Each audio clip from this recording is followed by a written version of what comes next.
According to RBI, last mile banking services, nothing but the banking correspondents ఏవైతే ఉన్నారో చాలా తగ్గిపోయారని చెప్పి అంటున్నారు. So if you look at the exact number, it has gone down by almost 2.3 lakh banking correspondents. Outlets disappeared mainly from the villages. అంటే villages నుంచి almost 2.3 లక్షల banking correspondents పోయారని చెప్పి తగ్గిపోయారని చెప్పి ఆర్బీఐ చెప్తుంది.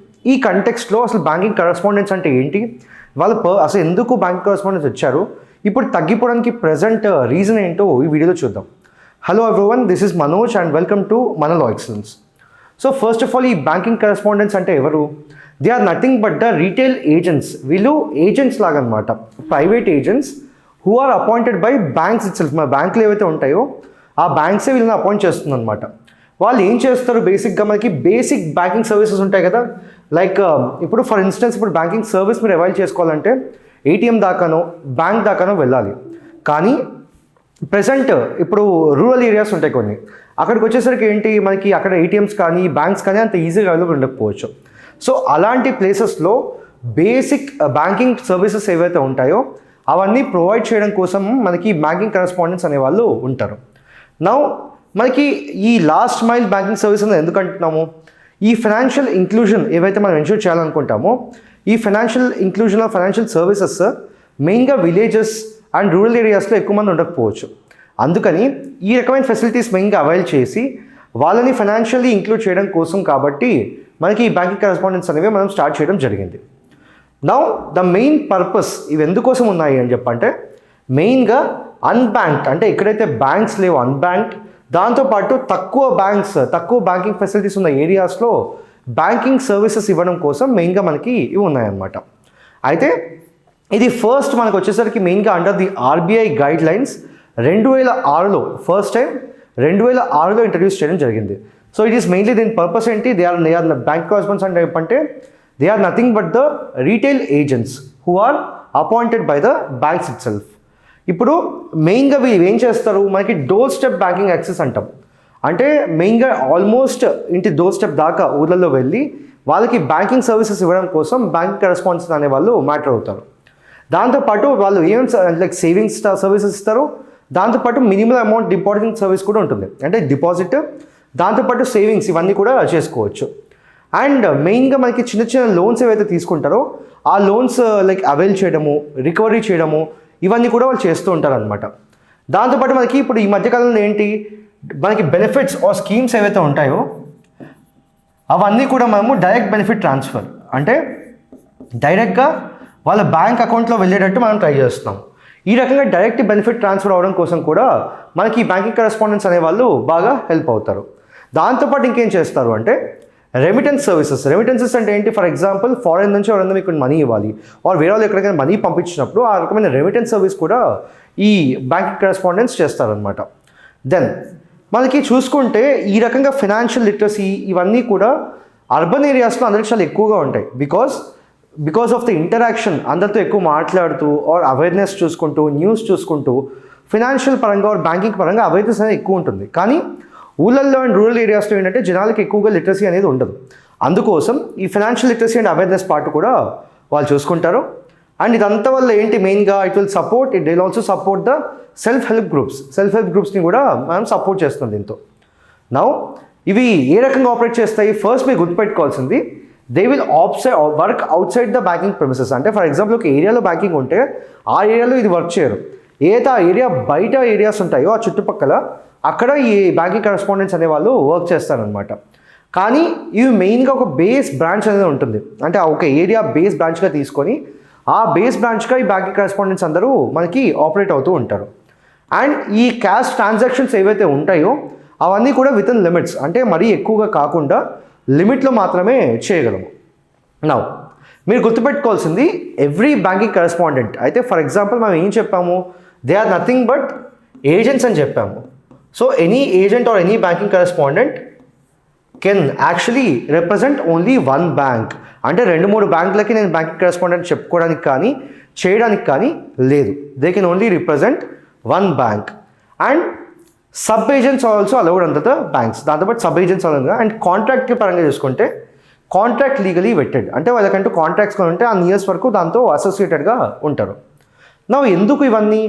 ఫస్ట్ ఆఫ్ ఆల్ ఇప్పుడు ఒక bank ఉందనుకోండి, ఆ బ్యాంక్ని సపరేట్ బ్రాంచ్ పెట్టాలంటే ఒక ప్లేస్ తీసుకోవాలి, అక్కడ ఆపరేషనల్ ఇన్ఫ్రాస్ట్రక్చర్ తీసుకోవాలి, దాంతోపాటు కొత్త ఎంప్లాయీస్ని తీసుకోవాలి, ఈ రకంగా వేరియస్ పీపుల్ని తీసుకోవాల్సి వస్తుంది. కానీ మనకి కాస్ట్ ఎఫెక్టివ్గా ఒక బ్రాంచ్ ఆల్టర్నేటివ్ కావాలి, ఆ లాస్ట్ మైల్ కనెక్టివిటీ కావచ్చు, లేకపోతే ఏమంటారో ఆ రూరల్ ఏరియాస్తో కనెక్టివిటీ ఇవ్వడం కోసమైనా కూడా మనకి ఏం చేస్తాము, ఈ financial last mile financial access ఇవ్వడం కోసము కాస్ట్ ఎఫెక్టివ్ ఇవ్వడం కోసం చేయాలి. సో ఆల్మోస్ట్ ఏంటంటే 6 lakhs ప్లస్ విలేజ్ హ్యాబిటేషన్స్ని సపోర్ట్ చేస్తుంది అనమాట ఈ బ్యాంకింగ్ కరెస్పాండెన్స్ అనే initiative. And it is also the Jan Dhan Yojana ఉంది మనకి, ఆ జన్ధన్ యోజన కావచ్చు, అండ్ దాంతోపాటు డీబీటీ డైరెక్ట్ బెనిఫిట్ ట్రాన్స్ఫర్ కావచ్చు, వీటన్నిటికీ కూడా మనకి బ్యాంకింగ్ కరెస్పాండెన్స్ ఎవరైతే ఉంటాయో అవన్నీ కూడా బాగా ఎసెన్షియల్ అని చెప్పి మనం చెప్పుకోవచ్చు. And it is also because important for the rural financial inclusion, అంటే రూరల్ ఏరియాస్లో పీపుల్ కూడా ఫైనాన్షియల్లీ ఇంక్లూడ్ అవ్వడం కోసం కూడా ఇది మనకి హెల్ప్ అవుతుంది. ఇప్పటివరకు చూసుకుంటే total these are the key statistics. మనం చూసుకుంటే ఏంటి, టోటల్ ఇప్పుడు ఫైనాన్షియల్ ఇయర్ 24లో చూసుకోండి ఎంత ఉంది, 15.47 లక్షలు. కానీ ఇక్కడ ఫైనాన్షియల్ 25 వేసుకుంటే 13.10కి పడిపోయింది. సో 2.3 లక్షల డిక్లైన్ అనేది మనం చూడొచ్చు. సో దిస్ ఈస్ ఇవి కీ స్టాటిస్టిక్స్ అనమాట. మెయిన్గా మీరు అబ్జర్వ్ చేయాల్సింది, గుర్తుపెట్టుకోవాల్సింది ఏంటిది, ఇక్కడ మీరు గుర్తుపెట్టుకోవాల్సింది 2.3 lakhs మంది పడిపోయారని చెప్పి. అండ్ ఆల్సో మనకి 2020 నుంచి 2024 వరకు అయితే ర్యాపిడ్ ఎక్స్పాన్షన్ అయితే చూసాము. బట్ ఫినాన్షియల్ ఇయర్ 25లో వచ్చేసరికి షార్ప్ కాంట్రాక్షన్ అనేది జరిగింది. సో ఇది మనకి ఏం చూపిస్తుంది అని చెప్పి అంటే, అంత షార్ప్ కాంట్రాస్ట్గా గ్రో అయ్యి మళ్ళీ వెంటనే పడిపోతుంటే it shows a weakening banking correspondent ecosystem. ఈ బ్యాంకింగ్ కరెస్పాండెంట్ ఎకోసిస్టమ్ ఏదైతే ఉందో అది చాలా వీక్ అయిపోతుంది అని చెప్పి మనం దీన్ని బట్టి చూడొచ్చు. నా మూవింగ్ ఆన్, మెయిన్గా ఎందుకు అంటే వీ అండర్స్టూడ్ దట్ ఈ ఇయర్లో షార్ప్గా మనకి డిక్లైన్ అనేది జరిగింది. కానీ ఏ రీజన్ వల్ల డిక్లైన్ అవుతున్నాయని చూసుకుంటే, ఫస్ట్ ఆఫ్ ఆల్ ఈ బ్యాంకింగ్ కరెస్పాండెంట్స్ ఎవరైతే ఉన్నారో వాళ్ళకి లో ఎర్నింగ్స్, వాళ్ళకి కానీ బ్యాంక్స్కి కానీ లో ఎర్నింగ్స్ అనేది one of the main option reasons. దాంతోపాటు commissions which are link to the transactions also very low. అంటే బ్యాంక్స్కి వచ్చే ఎర్నింగ్స్ తక్కువ ఉన్నాయి, దాంతోపాటు కరెస్పాండెంట్స్కి వచ్చే కమిషన్స్ కూడా చాలా తక్కువగా ఉన్నాయి. దెన్ ఈ బ్యాంకింగ్ కరెస్పాండెంట్స్ కానీ ఈ వాల్యూమ్స్ ఆఫ్ ట్రాన్సాక్షన్స్ ఏవైతే ఉంటాయో అవి విలేజెస్లో చాలా తక్కువగా జరుగుతున్నాయి. ఈ రకంగా చాలా తక్కువగా జరగడం వల్ల బ్యాంక్స్ అనే వాటికి ఇది కాస్ట్ ఎఫెక్టివ్గా కానీ లేదా ప్రాఫిటబుల్గా కానీ ఉండటం లేదనమాట. అండ్ ఏదైతే రెవెన్యూ వీటి నుంచి వస్తుందో ఈ రెవెన్యూ ఆర్ ట్రాన్సాక్షన్ వాల్యూమ్ తక్కువ ఉండడం వల్ల ఈ రెవెన్యూ వల్ల వాళ్ళకి కాస్ట్ అనేవి కవర్ అవ్వడం లేదు. So that has been the these are the main reasons. First ఏంటి, ఎర్నింగ్స్ తక్కువగా రావడం, దాంతోపాటు commissions link to the transactions ఏవైతే ఉంటాయో కరెస్పాండెంట్స్కి తక్కువగా రావడం, దెన్ ఆ ట్రాన్సాక్షన్ వాల్యూమ్స్ ఏవైతే ఉంటాయో ఈ విలేజెస్లో చాలా తక్కువగా ఉండడం, అండ్ ఫైనల్గా చూసుకునేసరికి ఈ రెవెన్యూ ఏదైతే ఉందో అల్టిమేట్గా అది సఫిషియెంట్గా సరిపోవట్లేదు అనమాట కాస్ట్ ఎఫెక్టివ్గా ఆపరేట్ చేయడానికి.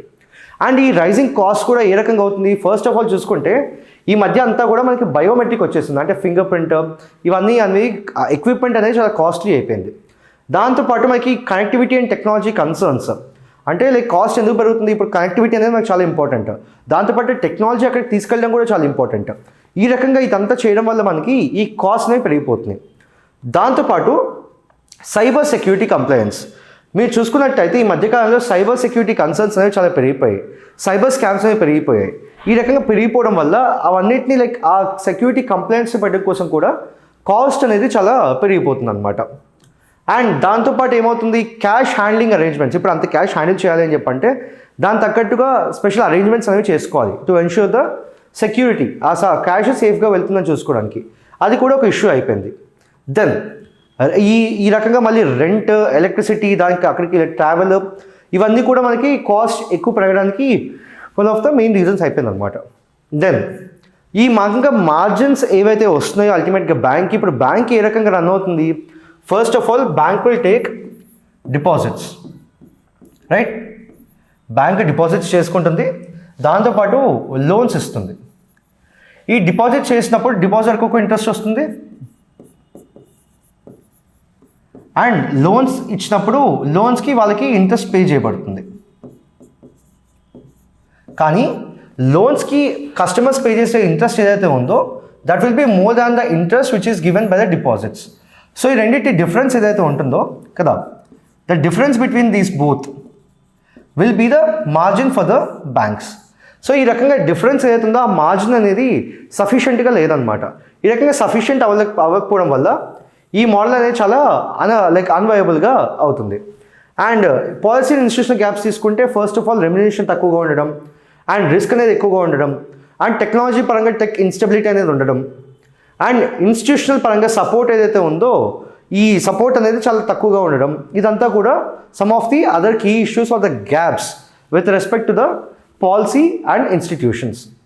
దెన్ ఇప్పుడు ఈ రకంగా తగ్గిపోవడం వల్ల ఇంపాక్ట్ ఎక్కడ పడుతుంది? ఈ ఇంపాక్ట్ అంతా కూడా మెయిన్గా ఇందాక చెప్పినట్టు under served areas or unbanked areas మీద ఎఫెక్ట్ అనేది ఎక్కువగా పడుతుంది.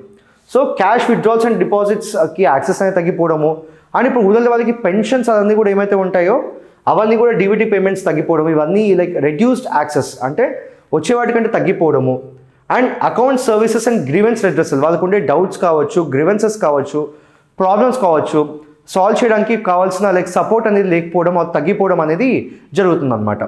నౌ దీనివల్ల ఎలాంటి వాళ్ళు ఎఫెక్ట్ అవుతారు? మెయిన్గా marginal house holds, poor house holds అనేవి రూరల్గా ఎక్కువ ఉంటాయి, వీళ్ళనే వాళ్ళు చాలా ఎక్కువగా ఎఫెక్ట్ అవుతారు.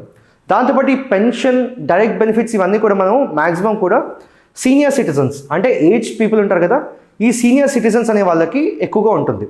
దెన్ ఫార్మర్స్కి ఎవరైతే ఉంటారో ఫార్మర్స్కి కూడా ఈ రకమైన స్కీమ్స్ అన్నిటి వల్ల డీబీటీ అనేది ఎక్కువగా ఫార్మర్స్కి వెళ్తుంది. సో ఆ స్కీమ్స్ అన్నీ కూడా బెనిఫిట్స్ అన్నీ కూడా ఫార్మర్స్కి అందకుండా ఉండడం. నెక్స్ట్ మైగ్రెంట్ ఫ్యామిలీస్, ఇప్పుడు ఒక ప్లేస్ నుంచి ఒక ప్లేస్కి వచ్చే వాళ్ళు ఎవరైతే ఉంటారో ఈ రకంగా మైగ్రేషన్ అయిన ఫ్యామిలీస్ ఎవరైతే ఉంటారో వీళ్ళు కూడా దీనివల్ల చాలా ఎఫెక్ట్ అవుతారు.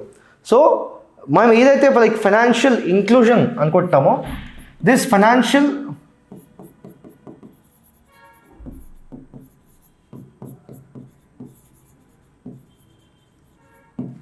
ఇంక్లూషన్ అయితే అనుకుంటామో this financial inclusion will turn into financial exclusion, right?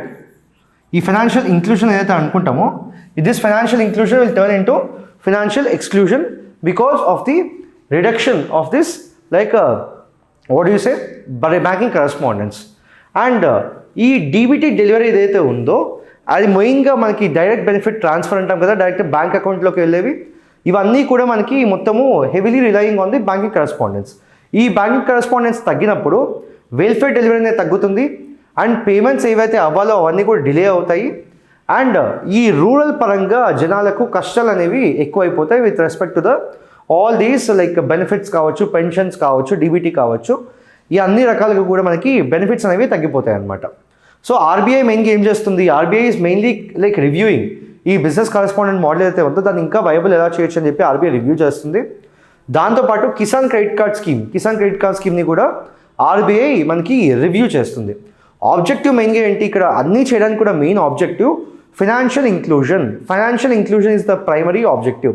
So that people అందరూ కూడా బ్యాంకింగ్ సర్వీసెస్, ఫైనాన్షియల్ సర్వీసెస్ అందరూ యాక్సెస్ చేసుకునేలాగా. ఓకే, నెక్స్ట్ నా what are the key concerns పరంగా చూసుకుంటే బ్యాంక్స్ కూడా ఈ రకంగా మార్జిన్స్ తక్కువ అవడం వల్ల they are not going towards social responsibility నుంచి బయటికి వచ్చేస్తున్నారు. దెన్ ఈ ఎకనామిక్ మోడల్ ఏదైతే ఉందో అది కూడా వాళ్ళకి సస్టైనబుల్గా లేదు బ్యాంక్స్కి. దాంతోపాటు మనకి ఇన్ఈక్వాలిటీ, ఈ రకంగా మనకి ఎప్పుడైతే గ్యాప్ వచ్చేస్తుందో ఆ ఈక్వాలిటీ ఇంక్రీజింగ్ రిస్క్ అనేది కూడా మనము అబ్జర్వ్ చేయొచ్చు. దీని పరంగా మనం ఏం చేయాలి? There is a need for a urgent policy reform. ఈ బ్యాంకింగ్ కరెస్పాండెంట్ పరంగా పాలసీ ఏదైతే ఉందో ఆ పాలసీని మనము రీఫార్మ్ చేయాల్సి ఉంటుంది. నా what are the main suggestions recommendation suggested అని చెప్పంటే మనం ఫస్ట్ అనుకున్న ప్రాబ్లం ఏంటి? కమిషన్ స్ట్రక్చర్స్ ఇంప్రూవ్ చేయాలని చెప్పి. సో ఈ కమిషన్ స్ట్రక్చర్స్ ఏవైతే ఉంటాయో దాన్ని ఇంప్రూవ్ చేయడం కోసం అని చెప్పి అంటున్నారు. సెకండ్ ఏంటి? ఆపరేషనల్ బర్డెన్ ఏదైతే ఉందో ఈ ఆపరేషనల్ బర్డెన్ తగ్గడానికి కొన్ని వేస్తో మనము రావాల్సి ఉంటుంది. థర్డ్లీ టెక్నాలజీ, మనం చూసాము టెక్ బేస్డ్ ఇష్యూస్ కూడా ఉన్నాయని చెప్పి. సో ఈ టెక్ బేస్డ్ ఇష్యూస్కి టెక్నాలజీ సపోర్ట్ మనం ఏ రకంగా ఇవ్వచ్చు అని చెప్పి కూడా మనం చూడాలి. ఫోర్త్లీ ఏంటి? You have to provide institutional backing. ఈ బ్యాంకింగ్ కరెస్పాండెంట్ అనడానికి ఇన్స్టిట్యూషనల్ బ్యాకింగ్ అనేది ప్రొవైడ్ చేసి ఇంకా బెటర్ ఫ్రేమ్వర్క్స్ అనేవి తీసుకురావడానికి మనం చేయాలి. లాస్ట్లో all this is mainly about ఇప్పుడు బ్యాంక్స్కి వైబుల్ లేకపోతే banks will never like come up with this model or like adhere to this model. So బ్యాంక్స్కి కూడా ఇది ఏ రకంగా ప్రాఫిటబుల్ అవుతుంది, ఏ రకంగా వైబుల్ అవుతుంది, ఇదంతా కూడా మనం చూడాల్సి ఉంటుంది. So here the main big picture is that banking correspondent ఏదైతే ఉందో it is the backbone for the rural financial inclusion, rural ప్లేస్లో ఫైనాన్షియల్ ఇంక్లూజన్. బట్ బేసిక్గా ఇక్కడ ఏంటి, రిఫార్మ్ నౌ, ఇప్పుడు మనం కనుక ఇప్పుడు రిఫార్మ్ చేయకపోతే డీబీటీ అనేది మెయిన్గా డిస్ట్రప్షన్ అవుతుంది. అండ్ ఇన్ని రోజులుగా మన ఫైనాన్షియల్ ఇంక్లూషన్ కోసం తీసుకున్న స్టెప్స్ ఏవైతే ఉంటాయో ఆ స్టెప్స్ అన్నీ కూడా మనకి లైక్ రూరల్ ఎక్స్క్లూజన్ అయిపోతుంది తప్పితే రూరల్ ఇంక్లూజన్ అనేది అవ్వదు. అండ్ లాస్ట్లీ ఫైనాన్షియల్ డిస్ట్రెస్ కూడా ఈ రూరల్ ఏరియాస్ మీద ఎక్కువగా పడుతుంది. So this is all you need to know about the banking correspondence. ఎందుకు తగ్గుతున్నారు, వాళ్ళ మెయిన్ పర్పస్ ఏంటి, and what are the recommendations suggested. Okay, we'll be back again with another video. Thank you.